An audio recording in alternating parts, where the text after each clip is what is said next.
Boa tarde a todos.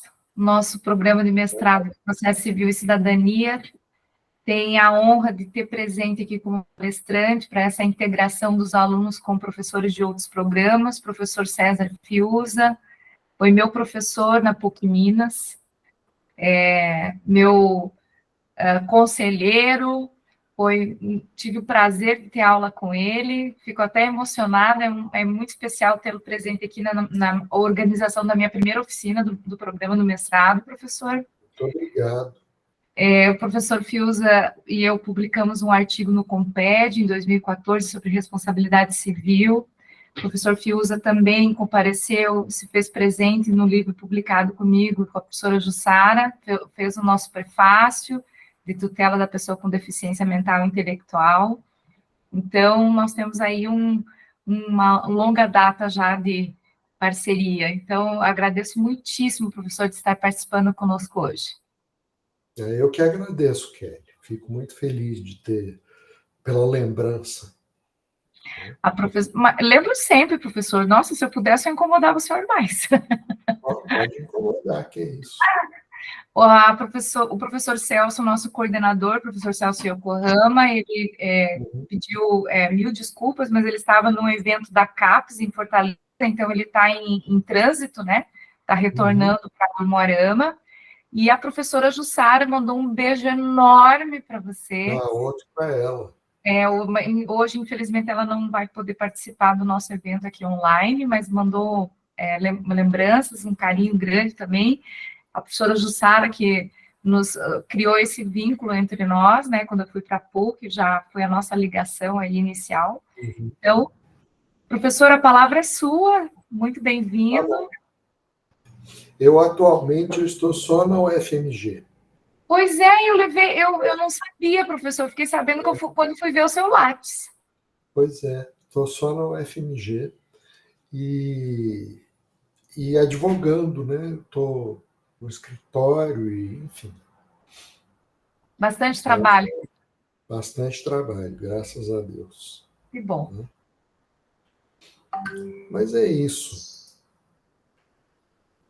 Podemos começar, então? Pode começar, professor, fica à vontade. No momento que o senhor estiver à vontade. Então, tá bom. Deixa eu...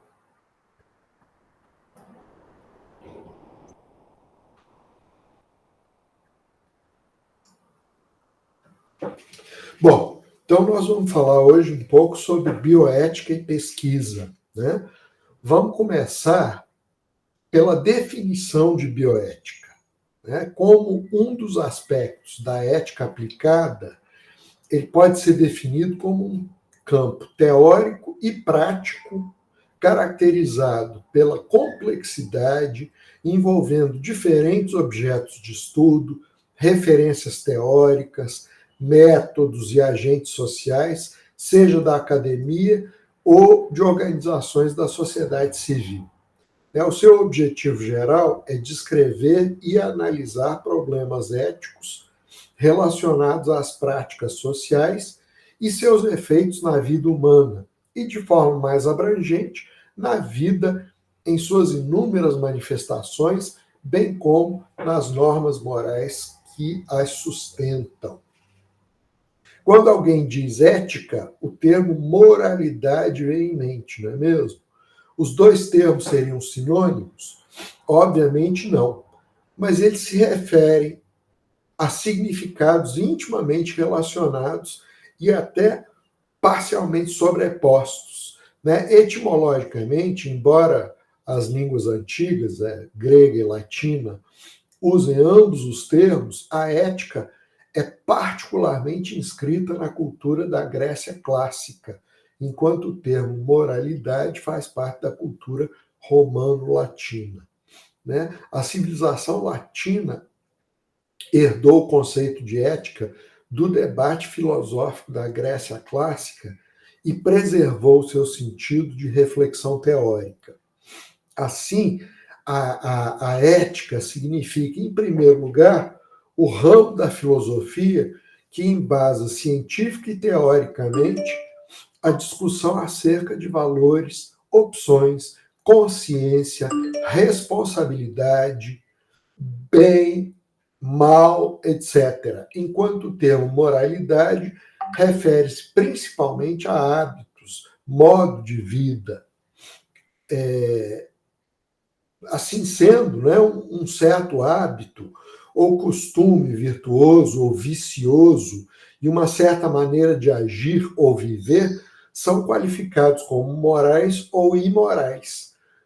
Já o termo ética, porque se refere ao fundamento filosófico da própria moralidade, geralmente não é qualificado per se, mas apenas quando tem a ver com uma certa atitude que pode ser considerada ética ou antiética, dependendo de sua conformidade com o ethos. Bom, nessa exposição de hoje, nós vamos privilegiar o termo em seu conceito filosófico, embora ética e moralidade sejam interfaces semânticas do mesmo problema. Bom, com o termo pesquisa, por outro lado, nós queremos dizer a produção e transmissão de conhecimento em geral, inovação em ciência e tecnologia em todos os seus ramos, isto é, nas ciências humanas, exatas, biológicas, comunicação, arte, etc. A relação entre ciência e virtude era um assunto muito caro para a filosofia grega clássica. Muitos pensadores sofistas negaram explicitamente qualquer relação entre virtude e ciência. Sócrates, pelo contrário, identificou o conhecimento com a virtude. Platão partiu desse instigante problema socrático para estabelecer um equilíbrio entre conhecimento e ação, entre conhecimento e virtude, mas atribuiu supremacia ao conhecimento, à filosofia. Se o conhecimento tende à busca de respostas para tudo, a ética dá o limite, a medida certa, tornando-se a ciência do justo e da medida. Restava o problema de identificar quem estabeleceria essa medida de conhecimento, quem possuía a ciência da medida. Para Platão, o limite, o número ou a medida da ciência deve ser estabelecido por filósofos ou sábios, pela razão teórica, que se tornou sabedoria através da contemplação do bem supremo no exercício da disciplina ou do ascetismo intelectual. Em contraste, Aristóteles, experimentando algum desencanto com o classicismo grego, assumiu o problema da relação entre ciência e virtude, identificando com o realismo o árbitro que deveria equilibrar a virtude racional ou intelectual com a virtude que determina os bons costumes e domina os impulsos sensíveis. Então, para Aristóteles, a arbitragem ética estaria no domínio do poder público, do poder político, cuja finalidade é proporcionar a felicidade dos cidadãos. Bom, esse resgate do pensamento grego, sobre a relação entre ética e ciência, não é puro pedantismo, não. Né? É uma firme convicção de que os termos fundamentais do debate sobre ética e pesquisa foram explícita e definitivamente expostos pelo pensamento grego. A primazia da autoridade política estabelecida por Aristóteles foi reafirmada pelo pragmatismo do direito romano e pelo autoritarismo católico do cristianismo. Deus, pátria, família, religião, ciência, arte, técnica, tudo é regulado e normalizado pelo direito romano e, posteriormente, pelo direito canônico ou eclesiástico. O autoritarismo católico do cristianismo medieval radicalizou o pragmatismo romano, substituindo seu relativismo e ecletismo filosófico por um teocentrismo rígido. O elenco autoritário da relação entre ética e pesquisa no cristianismo medieval encontra sua justificativa na estagnação das forças produtivas, que a sociedade precisava de escravos ou servos para extrair sua escassa sobrevivência da terra. Felizmente, nos séculos XI e XII, um notável desenvolvimento de técnicas ocorreu na Europa em quase todos os campos. O monolitismo medieval, que grosseiro e totalmente subordinava a ciência e a tecnologia, que subordinava a ciência à teologia, estava desmoronando, né? A separação definitiva entre o Estado secular e a Igreja, a partir de então, seria apenas uma questão de tempo. De Dante Alighieri a Descartes, e de Descartes à Revolução Iluminista, os dois poderes seriam mais afastados. A filosofia moderna atribuiu ao Estado secular a arbitragem política no estabelecimento dos limites éticos da pesquisa científica. A função da Igreja e do Estado, a partir de então, foi revertida. A primeira, ou seja, a Igreja, assumiu a função de assessoria e o Estado de deliberação final. Em suma, o limite ético da pesquisa nas democracias ocidentais é agora traçado pela dialética entre consciência individual, sociedade civil e poder político legitimamente investido. No entanto, a consciência do pesquisador é quem, por último, decide, né? O industrialismo dos séculos XVIII e XIX e durante grande parte do século XX pareceu, por um momento, satisfazer o velho sonho da abundância universal. Qualquer problema decorrente do progresso científico e ético era, então, considerado um obstáculo, um resíduo do arcaísmo medieval, um atraso. No entanto, a explosão da bomba atômica despertou o espírito iluminado de um torpor científico e progressivo. O pesquisador entendeu que a sua ciência nem sempre avançava na direção da felicidade universal dos homens. O milagre do desenvolvimentismo, que hoje esvazia as fábricas, também traz consigo o fim da sociedade industrial e operária que a modernidade criou. E o velho sonho do fim do trabalho tornou-se, a partir da última década do século XX, um pesadelo. A pesquisa sem orientação ética pode ser comparada a uma roda que se torna cada vez mais rápida, sem direção, girando aleatoriamente. O industrialismo, ao pesquisar e inventar máquinas cada vez mais sofisticadas, não percebeu que havia ultrapassado a ética burguesa da obrigação universal do trabalho. A atual sociedade pós-industrial, que a pesquisa científica e tecnológica nos proporcionou, precisa de novos valores e novas normas. É necessário, por exemplo, normatizar, não censurar o uso da mídia, né? Coisa que o nosso presidente vive falando, né? Hoje, se alguém escrever alguma ofensa num jornalzinho local, pode ser processado. No entanto, na internet, mentiras, insultos e obscenidades são disseminados para milhões e milhões de leitores sem que a sociedade tenha meios adequados de controle e repressão. Outro exemplo. Nós não fomos educados para lidar com o lazer, o que não pode ser considerado mera preguiça. Se a velha sociedade industrial enfrentava qualquer tipo de ociosidade de maneira negativa, o grande desafio que hoje se coloca à sociedade pós-industrial, especialmente à educação, é aprender e ensinar a viver numa sociedade em que a margem do tempo livre é aumentada. A grave crise em que estamos imersos não é de natureza científica ou técnica, mas de caráter ético-político. Nossa crise se deve ao fato de que o velho homem, do industrialismo burguês já morreu, mas o novo homem do pós-industrialismo ou da sociedade virtual ainda não nasceu completamente.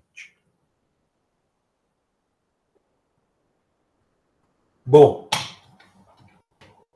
o novo código de ética, adequado à atual evolução científica e tecnológica, ainda não foi elaborado. Os grandes avanços da informática, os mais novos materiais até então desconhecidos, o laser, as fibras ópticas, a biotecnologia, a farmacologia, a medicina, a comunicação instantânea, etc., levantam problemas até então desconhecidos em relação à preservação do planeta e da raça humana. Do nosso ponto de vista, no entanto, o principal problema ético hoje é a contradição entre uma superconcentração de riqueza e o aumento excessivo da pobreza. Poucos centros de riqueza, por um lado, e enormes regiões de miséria, por outro. O impasse é o resultado do fato de que a ciência e a tecnologia atuais são capazes de produzir uma riqueza imensamente superior àquela produzida no primeiro período industrial, enquanto os canais de distribuição dessa riqueza continuam sendo os tradicionais, ou seja, os salários e o estado de bem-estar social. Existem outros problemas sérios que a reflexão ética hoje precisa resolver, né? No quadro do pensamento filosófico contemporâneo, a hegemonia da cultura relativista e fragmentada transforma a sociedade civil em sociedade de massa, que no tempo e no espaço caminha ao acaso. Se a história realmente não existisse, nossa consciência moral teria que inventá-la. Uma névoa de filosofias relativistas, parciais e arbitrárias, sujeitas a intermináveis interpretações, dissipa os grandes debates sobre o significado do homem. Esse conjunto de filosofias fracas, de fato, traz consigo a morte da nossa própria continuidade. Na esfera das ciências da vida, a concepção do homem como estrutura biológica que produz e participa da história deve ser hoje uma referência indispensável para a reflexão bioética. Pesquisas envolvendo seres humanos, a legalização da interrupção da clonagem biológica ou o desencadeamento científico do processo de produção de um indivíduo geneticamente idêntico a outro, não podem receber respostas satisfatórias apenas nos campos científico e técnico. O planeta é agora considerado um ser vivo e talvez doente, e o relacionamento do homem com ele é fundamentalmente uma relação ético-política. Outros desafios sérios à reflexão ética surgem dentro das comunicações instantâneas e de massa. No altar da televisão ou da internet, o espectador aprende uma magia trágica. Ele pode dissolver o real e reificar a imagem por meio de um simples apertar de um botão. Num piscar de olhos, as cenas de guerras horríveis se dissolvem e a ficção é reimaginada. A barbárie é apresentada como um espetáculo. E isso traz à mente a cena do imperador romano Nero assistindo ao espetáculo do incêndio de Roma. Não sem sentido, justamente no tempo de Nero, nasceu uma nova ética das cinzas daquele fogo, a ética das primeiras comunidades cristãs. Os homens daquela época entendiam que a civilização imperial de Roma estava acabando e que novas normas morais precisavam ser trabalhadas na estruturação da nova coexistência social. Hoje, um processo histórico análogo está acontecendo, né? Existem várias propostas para estabelecer os critérios que devem nos orientar nos processos de decisão que podemos encontrar na nossa vida profissional. Para nós, o fundamento ético é como a estrutura de um edifício. A fundação do edifício é a estrutura de concreto ou de metal que permite que o edifício seja construído e permaneça em pé. Se a estrutura não for satisfatória, o prédio entra em colapso. Nossa base ética é tão importante quanto a estrutura de um edifício. Se essa base não for bem compreendida, corremos o risco de não abordar adequadamente os desafios éticos que a nossa profissão pode trazer. O fundamento ético sempre será a base da nossa tomada de decisão. Mas qual seria esse alicerce? Para escolher o caminho correto diante dos vários dilemas éticos que podemos encontrar em nossa atividade profissional, nós precisamos de um alicerce sólido, um alicerce que nos oriente nos momentos de decisão. Essa base é o ser humano, ou que geralmente é chamado de pessoa. Definir um ser humano, isto é, uma pessoa, pode ser uma tarefa difícil, mas entender o que uma pessoa é algo que fazemos todos os dias quando nos olhamos no espelho, né? Nós sabemos o que é um ser humano porque somos seres humanos. Mas quais são os conceitos na realidade de uma pessoa que devemos lembrar? Em primeiro lugar, uma pessoa é um ser único. Isso significa que as pessoas são diferentes, têm suas próprias características, seus desejos, suas necessidades. E essa herança, essa identidade merece ser respeitada. As pessoas não devem ser tratadas como meros números. No entanto, uma pessoa não vale mais do que a outra. Nós somos iguais a todos em relação à dignidade. Em segundo lugar, o ser humano é provido de dignidade. Isso significa que uma pessoa tem valor pelo simples fato de ser uma pessoa. E, por fim, uma pessoa é composta de várias dimensões: biológica, psicológica, social, ou moral e espiritual. Todas essas dimensões juntas formam uma única pessoa. Bom, assim, todas as nossas reflexões e ações diante das pessoas devem ser guiadas pelo respeito a esse fundamento, o ser humano. Se agirmos respeitando essa base, nós podemos ter certeza de que estamos agindo eticamente. Outro conceito importante para a construção da nossa reflexão bioética é o da vida humana.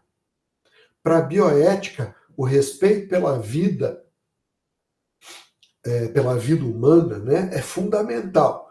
Mas o que nós chamamos de vida humana? De acordo com os principais livros da embriologia, a vida humana começa no exato momento da fertilização, quando o gameta masculino e o gameta feminino se juntam para formar um novo código genético. Esse código genético não é o mesmo que o do pai ou da mãe, mas é composto de 23 cromossomos do pai e 23 cromossomos da mãe, não é isso aí?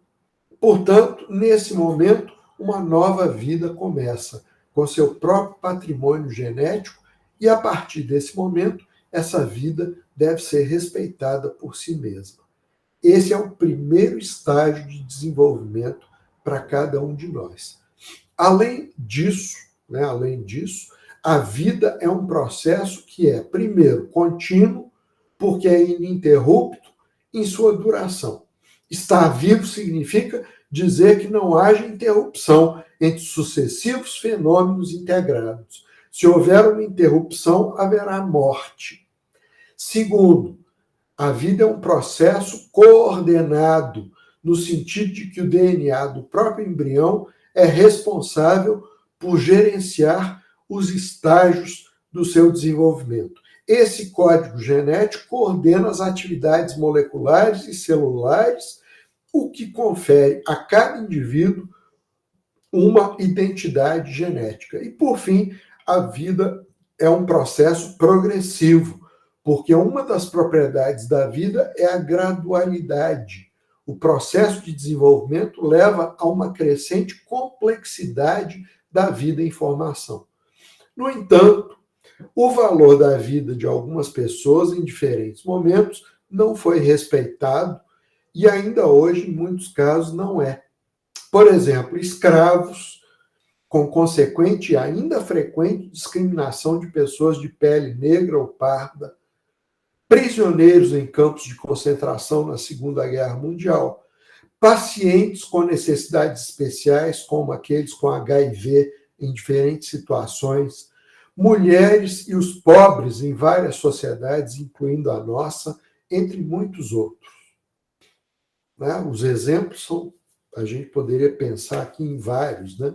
Eu pensei nesses que são mais evidentes, né? Bom, depois de entender essa base, respeito pelo ser humano, nós podemos aplicar ferramentas para facilitar o nosso processo de estudo e tomada de decisão sobre os diversos temas da bioética. Essas ferramentas são essencialmente princípios que foram propostos pela primeira vez no relatório Belmont, de 1978, para orientar a pesquisa sobre seres humanos. Em 1979, Beauchamp e Childress, em seus princípios da bioética, princípios da ética biomédica, estenderam o seu uso à prática médica, isto é, a todos os que lidam com a saúde das pessoas. O uso desses princípios para facilitar o confronto de questões éticas é muito comum entre nós. O primeiro princípio que devemos considerar em nossa prática profissional é o da beneficência, ou não maleficência. O benefício do paciente e da sociedade sempre foi o principal motivo para o exercício de profissões que envolvem a saúde das pessoas, físicas ou psicológicas. Beneficência significa fazer o bem, e não maleficência significa evitar o mal. Assim, sempre que o profissional propõe um tratamento ao paciente, ele deve reconhecer a dignidade do paciente e considerá-lo em sua totalidade. Todas as dimensões do ser humano devem ser consideradas: físicas, psicológicas, sociais, espirituais, visando oferecer o melhor tratamento ao paciente, tanto no que diz respeito à técnica, quanto no que se refere ao conhecimento, ao reconhecimento das necessidades físicas, psicológicas ou sociais do paciente. Um profissional deve, acima de tudo, desejar o melhor para o seu paciente, desejar restaurar sua saúde ou prevenir uma lesão. O segundo princípio que devemos usar como ferramenta para lidar com questões éticas é o da autonomia. De acordo com esse princípio, as pessoas têm liberdade de decisão sobre suas vidas. Autonomia é o direito de autodeterminação de uma pessoa, isto é, o quanto ela pode administrar sua própria vontade, livre da influência de outras pessoas. A Declaração Universal dos Direitos Humanos, adotada pela Assembleia Geral das Nações Unidas em 1948, afirma desde o início que as pessoas são livres. Nos últimos anos, a busca pela liberdade ou autonomia tem sido frequente. Nos casos de atendimento clínico dos pacientes, nós podemos citar o Código do Consumidor aqui do Brasil, que em alguns de seus artigos garante proteção às pessoas que buscam serviços de saúde, por exemplo, no que diz respeito ao direito de ser suficientemente informado sobre o procedimento a ser adotado. Para permitir a autonomia das pessoas, duas condições são fundamentais: liberdade e informação. Isso significa que todos devem ser livres de pressões externas para decidir. Às vezes, porém, as pessoas têm dificuldade em expressar o seu livre-arbítrio. Nesses casos, consideramos que a autonomia é limitada ou mesmo ausente. Existem alguns exemplos. Uma criança, uma pessoa em coma, uma pessoa com deficiência mental grave, entre outros. É claro que, nesses casos, o profissional de saúde, e mais ninguém, deve decidir o que é melhor para o seu paciente. Outro exemplo de limitação da autonomia pode ocorrer em casos de pesquisas biomédicas realizadas entre pessoas pobres. Essas populações, quando selecionadas para participar de pesquisas sobre novos medicamentos, por exemplo, são consideradas vulneráveis, possuem autonomia limitada. Mas, apesar dessa limitação de autonomia, essas pessoas serão tratadas e incluídas na pesquisa. Então, como é que isso é possível? A informação correta é o que possibilita estabelecer uma relação terapêutica ou a realização de uma pesquisa. Para permitir a autonomia das pessoas, o profissional deve explicar a proposta no tratamento. Essa explicação, por óbvio, não termina na primeira consulta. Em todas as consultas, o profissional deve renovar as informações sobre o tratamento. Além disso, o paciente deve entender essas informações. Esse processo de informação e compreensão e subsequente compromisso com o tratamento é chamado consentimento informado, né? Nosso velho conhecido. O terceiro princípio a ser considerado é o princípio da justiça. Refere-se à igualdade de tratamento e distribuição justa dos fundos do Estado para saúde, pesquisa, etc. E eu já vou terminando aqui. De acordo com o princípio da justiça, o direito de todos deve ser respeitado imparcialmente. Todos esses princípios devem ser considerados em qualquer pesquisa. Isso significa que, em face de um processo de tomada de decisão, nós devemos primeiro lembrar nossa base fundante, dignidade humana, vida humana. Então devemos procurar fazer o bem e evitar o mal. Então devemos respeitar as escolhas do paciente, autonomia. E, finalmente, devemos ser justos. No Brasil, todos esses temas são agrupados em comitês de ética que estabelecem os padrões de conduta para diferentes linhas de pesquisa. A base de pesquisa direta ou indiretamente envolvendo seres humanos é estabelecida pela Resolução CNS 466 de 2012. Estudos e pesquisas envolvendo animais são estabelecidos pela Lei Arouca, a Lei 11.794 de 2008. No final, o que resta, no final das contas, é um punhado de perguntas e apenas algumas respostas. Há muito trabalho ainda pela frente. É isso aí, pessoal. Eu agradeço a atenção. Estou aqui à disposição para, debater com vocês o que vocês quiserem. Gratidão, professor Fiuza. O seu cachorro latiu aí, os meus mimi aqui já ficaram oriçados. Pois é. Muito interessante a temática, na realidade, o professor abordou de uma forma bem ampla, né? Eu anotei aqui vários pontos bem impactantes em relação à sua fala. Os alunos depois fiquem à vontade para perguntar, mas a prof já inicia aqui, porque eu tenho várias coisas aqui para perguntar. Professor acha que essa questão do industrialismo, porque após a Revolução Industrial nós estaríamos vivendo uma revolução tecnológica, né? Evolução tecnológica. E tem esse mesmo viés, porque antes nós tínhamos uma produção muito grande voltada para essa questão de produzir produtos e serviços em grande escala para atender essa massificação. Uhum. E automaticamente, quando a gente está falando agora numa revolução tecnológica, novamente a gente está falando numa produção em massa. Com certeza. Né?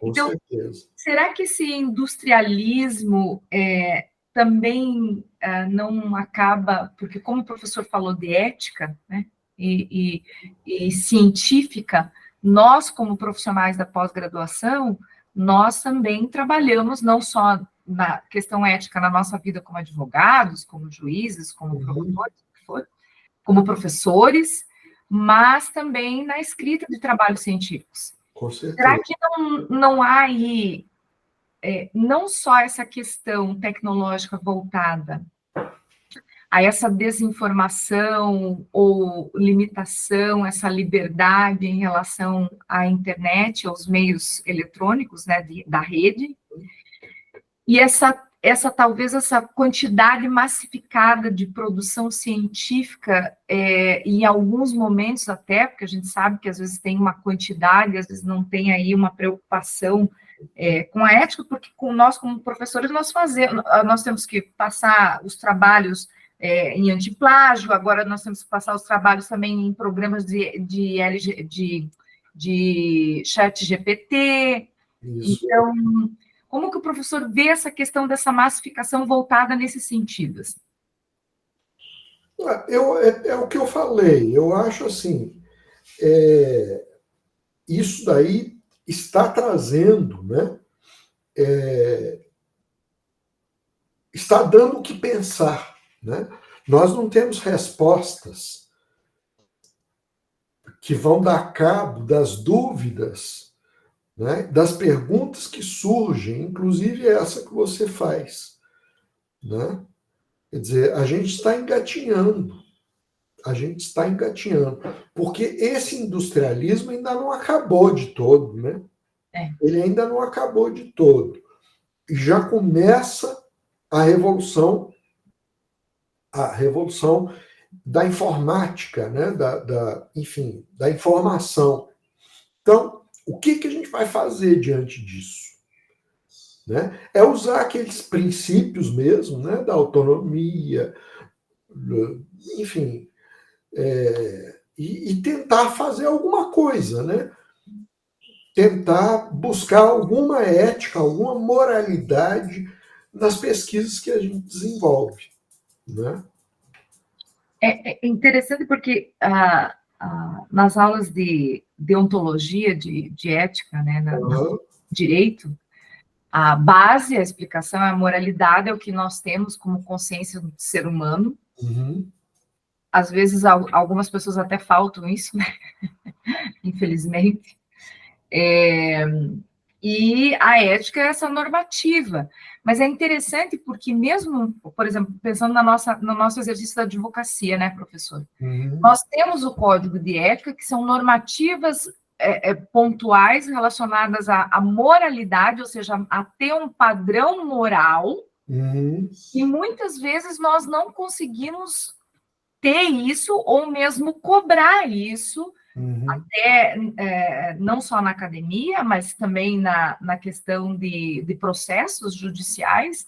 A gente vê aí alguns profissionais, às vezes, não aplicando o princípio da cooperação, não agindo de acordo com a própria previsão de boa-fé processual. Então, assim, como que a gente adequa isso? Eu me questiono e ainda continuo me questionando em relação a isso. Você cria essa normatização, você cria essa ética, mas ainda assim nós temos problemas morais. Então, isso você vê até na internet, né? Isso aí eu acho, Kelly, que é um problema do ser humano, né? Sempre haverá aqueles que vão contrariar a ética estabelecida, né? Sempre haverá aqueles aéticos, né? Imorais ou amorais, né? Sempre haverá. Isso aí não tem como. Aliás, o código de ética eu acho que é feito para essas pessoas, né? Para pegar esses indivíduos. Isso aí é uma. Não tem jeito, né? Não tem jeito, porque sempre haverá aqueles que vão fugir, né, a esses princípios éticos. É interessante, porque daí nós temos essas previsões, Uhum. mas a gente não consegue daí aplicar. Às vezes a gente até tenta, né? Dizer, olha, você está sendo imoral, você está sendo antiético, está aqui, você descumpriu essa norma ética e você precisa sofrer algum tipo de sanção. E às vezes, mesmo sofrendo a sanção, como todo brasileiro, dá um jeitinho de continuar, né? De continuar. Com certeza. Com certeza. Às vezes, quando há um comitê de ética, às vezes esse comitê faz um juízo a priorístico, né? E evita que a pesquisa siga adiante, né? Então, já é uma tentativa, né, enfim, de coibir mesmo, né, condutas aéticas, antiéticas. O professor falou ali também, eu anotei tanta coisa aqui, deixa eu ver. Nossa, mãe. O professor foi falando, eu fui imaginando coisas. O professor falou ali a respeito da questão da escravidão, né? Essa questão de falta de ética em relação a essas questões. E o professor falou assim: eu achei esses exemplos. Eu não sei se o professor teve conhecimento, no Rio Grande do Sul, o ano passado, nós tivemos uma investigação da Polícia Federal nas vinícolas do Rio Grande do Sul. Trabalho escravo. Trabalho escravo. Eles usavam eletrochoque nas pessoas que eram contratadas para fazer a colheita da uva. De Bento Gonçalves. Que coisa horrível, né? Eu não sei se o professor ficou sabendo. Não fiquei sabendo disso, não. Foi ano passado, né, pessoal? Não sei se eu estou equivocado, acho que foi ano passado, não foi? Que teve essa. Foi, né? Então, e de vinícolas. Foi no ano passado. Foi no inverno do ano passado. Os tomadores de vinho aqui, professora, eles. Eu sou tomadora de vinho, eu estou preocupada, porque ainda mais no Rio Grande do Sul. Eles leram todas as reportagens, né? Mas não era o pessoal da Miolo, tá? Então, da Miolo pode continuar tomando. Não. Porque eu bebo vinho da Miolo, tá? Casa Valduga, que é um dos melhores, né, do Rio Grande do Sul, o professor Fiuza. Valduga também não foi, tá livre. Então, ótimo. Então, os que eu bebo, tá tudo certo. Tá ótimo. Gente, que horror, hein? Então, infelizmente... O Rio Grande do Sul é um estado civilizado. Pois é. Fosse lá no Amapá, né? Ou no interior do Mato Grosso, né? Uns estados assim que tem, ou no interior do Pará, né? A gente ainda ficaria menos surpreso, né? Que a população tem um acesso, talvez, à educação um pouco menor, né, professor, do que no Rio Grande do Sul. Mas esses trabalhadores ali eram trabalhadores da Bahia, né? É? Então, se é baiano, pode. Então, veja bem. Pode, não, né? É que na época da colheita da uva, muito ali, por causa daqueles terrenos bem acidentados que tem naquela região, tem que ser feito na mão, né? E aí trazem todo ano mão de obra de longe, é comum isso. Trabalhadores avulsos. Exato, pessoal temporário ali. Só que daí eles, assim, depois mostrou o local em que eles ficavam alojados, assim, mas era um negócio muquifo, um negócio nojento, sabe? Assim, só de ver parecia um cativeiro. Aquele negócio sujo, feio, escuro, colchão jogado no chão, um negócio bem, assim, bem subhumano. Um negócio terrível. Professor Wagner, mas não precisa ir muito longe, tá? O professor Fiuza disse assim, não, se fosse lá no interior do Amapá. há alguns anos atrás, aqui no nosso município de Francisco Beltrão, nós tínhamos um prefeito, aqui eu não vou citar nomes, ele tinha uma fazenda no interior do Amazonas, se não me falha a memória, lá do Pará, no norte, bem distante. Ele chegou a captar pessoas aqui no nosso município, levar de ônibus para lá, e era trabalho escravo. Que horror, hein? As pessoas saíam daqui do nosso município de Francisco Beltrão, iam para lá para trabalhar, e era trabalho escravo. Então, assim, às vezes não é nem por questão de não educação, mas é por questão de precisão, né? Que nós falamos muito isso em direito contratual, né, professor Fiuza? Com certeza. A questão da necessidade. Eu preciso, às vezes, contratar para poder ter um ganho, às vezes por falta de uma graduação, enfim, um ensino fundamental. Sobreviver, né? Aqui em Umuarama, no ano... Acho que foi um pouquinho antes da pandemia. Então, tinha também uma construtora que estava trazendo mão de obra do Paraguai, fazendo mesma coisa. E os coitados vindo do Paraguai, e daí aqui não tinha contato com ninguém, enfim. Um negócio absurdo, terrível. Aí o Ministério Público, a denúncia chegou ao Ministério Público, conseguiu, até mandou, aí mandaram eles de volta para lá, mas foi um negócio assim, horroroso da mesma forma. Você sabe que isso aí nós trazemos... o Brasil foi o último país do mundo a abolir a escravidão, né? E nós trazemos uma herança cultural maldita nesse sentido, que é um negócio absurdo, é terrível. Basta ver a cabeça, assim, de uma forma geral, lógico, tem exceções, né? Mas o empresário brasileiro, ele é muito diferente dos demais empresários de muitos outros países.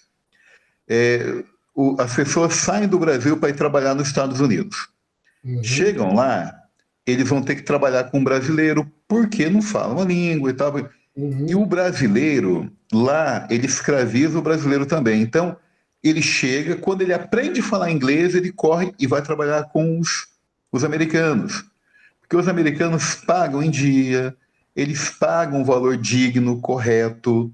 É uma outra mentalidade. No Brasil, por exemplo, tem muita gente que reclama da lei trabalhista, né? Tem lei trabalhista, muito país não tem. Mas é que tem muito país que não precisa. No Brasil, se a gente não tivesse uma lei trabalhista, eles fariam o seguinte, vamos pensar aqui, posto de combustível. Esses caras de dono de posto iam todos se reunir e eu falar, olha, salário aqui para frentista nosso é R$300. E é isso aí, entendeu? O Brasil precisa de lei, precisa. Infelizmente é um mal necessário. Tem excesso de lei. Não é. Lidar com a cabeça de uma herança cultural maldita como a nossa, para combater isso só com lei, não tem outra forma. É verdade. E com o Ministério Público atuante, né? Exatamente. Mas essa questão, não assim... Não adianta a lei também se não tiver alguém para aplicá-la, né? Essa questão é bem interessante porque mostra que não só nós precisamos, e o Brasil tem esse costume de legislações, né, e previsão, e sempre alterando para prever questões, fatos e valorar fatos juridicamente, que a questão ética é tão necessária, ou seja, a normativa ética, a normativa da moralidade é tão necessária. E o professor falou outro ponto também na fala em relação a essa questão dessa consciência política, né, voltada à ética, e aqui eu trago o que o professor falou da ética política e do meio ambiente que o professor tratou, o que me remete novamente ao Rio Grande do Sul, porque há aí uma discussão muito acirrada, agora política, né, em relação ao que foi feito, o que se deixou de fazer por essa questão ética, de preservação do meio ambiente, ou de falta de investimento em relação a isso, o que os políticos deixaram de fazer, o que eles precisam fazer, e agora, depois de toda essa tragédia, o que se possibilita. Então, também é outro ponto bem interessante que o professor falou em relação a essa ética política, que o Brasil, como sempre, falta muito, né? Com certeza. E eu acho que é isso. Eu anotei tanta coisa, mas eu acabei falando tudo num bolo só. Mas o professor falou outros pontos ali que claro, me remete ao trabalho publicado, comigo, eu e a professora Justara publicamos, e o professor fez esse carinho todo de fazer o nosso prefácio, né, professor? Uhum. Sobre essa consciência,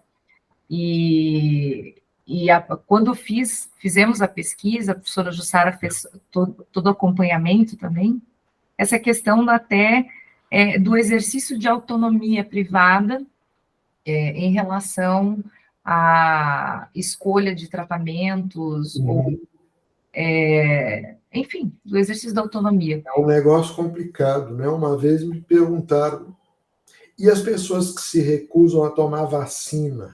Então. E às vezes transmitem a doença para outras, né? É um negócio complicado, né? Porque você tem um consentimento informado, né? Mas a pessoa não aceita aquilo, e aí? Mas eu pergunto justamente por isso, professor, porque assim, nós temos essa possibilidade do exercício da autonomia privada, né? Mas como que será que efetivamente nós estamos exercendo uma autonomia privada se nós temos uma quantidade de informações da internet, por exemplo, dizendo que a vacina causa problemas cardíacos? Sim, é terrível. Que a vacina causa, para as mulheres, causa que não pode ter filhos, agora eu esqueci o termo. Sei. Como se fosse uma castração química, né, das mulheres, para não poder ter filhos. Então, como que será que efetivamente a gente exerce a autonomia? Eu até estava conversando com os alunos a respeito disso, a gente tratando do livro Discurso sobre a Servidão Voluntária, do Etienne de la Boétie, que ele fala justamente nessa questão, para que nós possamos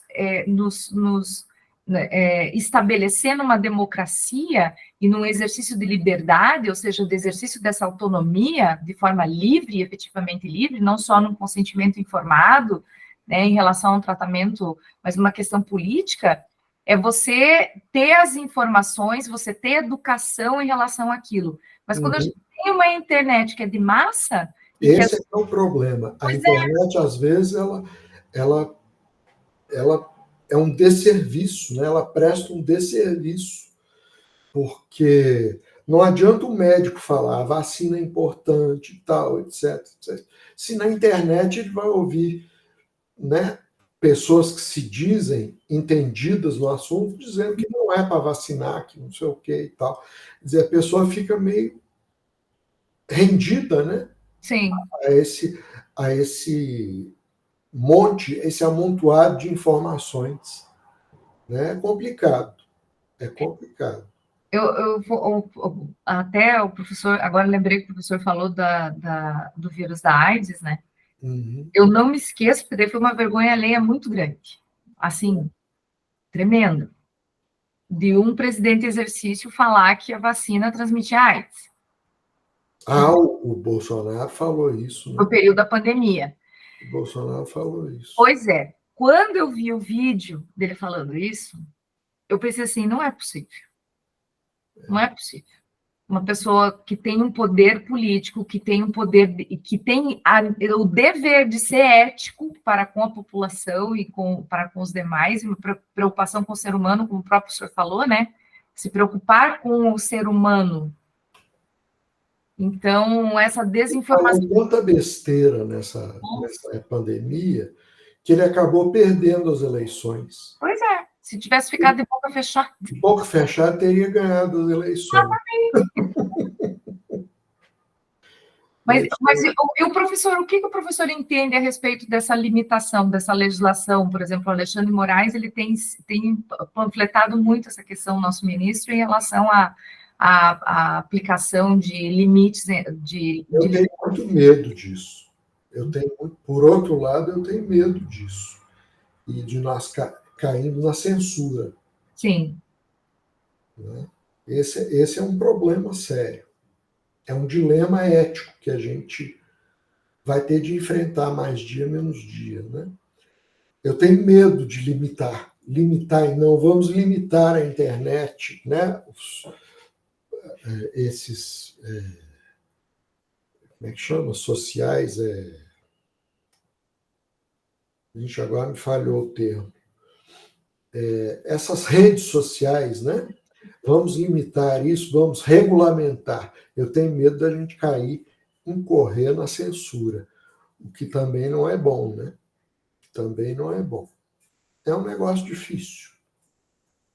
Nós temos mais perguntas do que respostas, por enquanto.